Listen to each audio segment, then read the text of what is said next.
రీసెంట్‌గా హీరో 'శివాజీ' గారు ఒక ఇంటర్వ్యూకి అటెండ్ అయితే, అందులో ఒక యాంకర్ అతన్ని ఒక విచిత్రమైన క్వెషన్ వేసింది.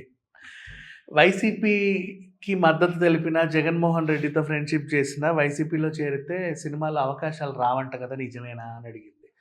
అదేం క్వెషనో అర్థం కాలా. దానికి 'శివాజీ' గారు కూడా చాలా హ్యాపీగా, హుందాగా సమాధానం చెప్పారు. వాటెవర్. అసలు ఈ ప్రశ్న అడిగిన ఆవిడ కోణంలోకి మళ్ళీ వెళ్దాం. కాసేపు ఈయన చెప్పిన సమాధానం వింటే నిజమే, కరెక్టే. ఇండస్ట్రీలో పార్టీలని, అదని, ఇదని ఎవరికీ సంబంధం లేదు. నిజం చెప్పాలి అంటే. ఒక ఎగ్జాంపుల్ కూడా ఇచ్చాడు. ఇప్పుడు ఫర్ ఎగ్జాంపుల్ 'ప్రకాష్ రాజు' కళ్యాణ్‌ని ఎప్పుడు విమర్శిస్తా ఉంటాడు. అయినప్పటికీ 'ఓజీలో' వాళ్ళిద్దరూ కలిసి నటించారు కదా! ఇక టాలెంట్ వేరు.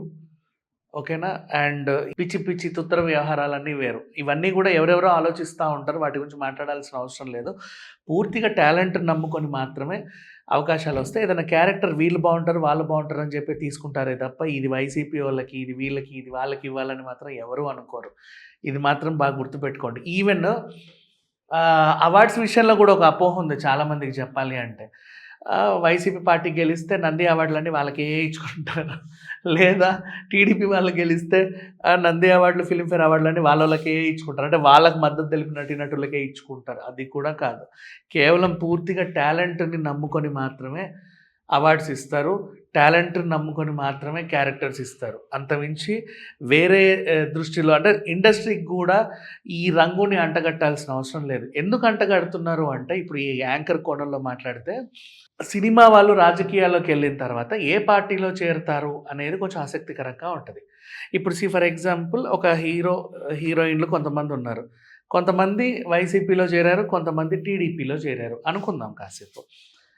అప్పుడు వీళ్ళ స్నేహితులు, వీళ్ళు నటించే సినిమాలు, వీళ్ళ చుట్టూ తిరిగే నిర్మాతలు, వ్యవహారాలు అన్నీ గూడా ఇవన్నీ టీడీపీ సినిమాలు, ఇవన్నీ వైసీపీ సినిమాలు, ఇది వైసీపీ నటీనటులు, టీడీపీ నటీనటులు ఇలా మాట్లాడుకుంటూ ఉంటారు. కాకపోతే సినిమా ఇండస్ట్రీకంటూ పార్టీకి, ఎలాంటి పార్టీకి సంబంధాలు లేవు.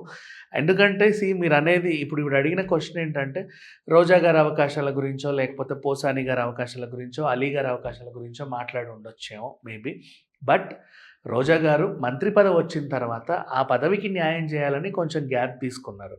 పోసాని గారు అంటావా, ఫిలిం డిపార్ట్మెంట్ దానికి తన్ని ప్రెసిడెంట్‌ని చేశారు కాబట్టి, ఏపీలో అసలు సినిమాల పరిస్థితి సరిగ్గా లేదు కాబట్టి, షూటింగ్‌లు ఈ మధ్య అవ్వట్లేదు కాబట్టి, ఆ దశగా ఏం చేస్తే బావుంటదని ఆలోచిస్తూ, అప్పటికి వాళ్ళకి 50% రాయితీలు ప్రకటిస్తూ, తన ఓ కోణంలో ఉంటూ బిజీ అయిపోయాడు. ఇక అలీ గారు అంటావా మనకు తెలిసిందే. ఆయన కూడా అంటే మరీ పూర్తిగా రాజకీయాలు ఉన్నా లేకున్నా సినిమాలు చేస్తున్నాడు, హోస్ట్ చేస్తున్నాడు. యూట్యూబ్‌లో వాళ్ళ ఆవిడతో కలిసి కూడా అప్పుడప్పుడు కనిపిస్తా ఉంటాడు. అంతే.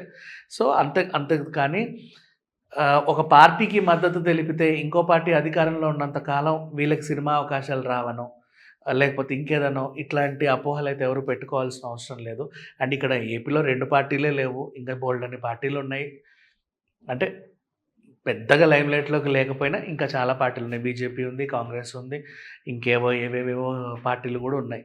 సరే, ఏ విషయమైనా సరే రాజకీయాలకి దయచేసి సినిమాని అంటగట్టొద్దు. సినిమా నటులు రాజకీయాల్లోకొస్తారు. వాళ్ళు నచ్చిన పార్టీలో చేరుతారు. నచ్చిన అతనికి మద్దతు తెలుపుకుంటారు. మళ్ళీ సినిమాల్లోకొస్తారు, నటిస్తా ఉంటారు. వాళ్ళ తీరు తెన్ను వాళ్ళదిష్టం. కాకపోతే ఓవరాల్‌గా రాజకీయంలో ఉన్న, సినిమాల్లో ఉన్న లాస్ట్‌కి వీళ్ళందరూ ఫ్రెండ్లీగానే ఉంటారు. బయట కొట్టుకు చచ్చేది మాత్రం మీరే. ఈ విషయం మాత్రం గుర్తుపెట్టుకోండి. Thank you so much.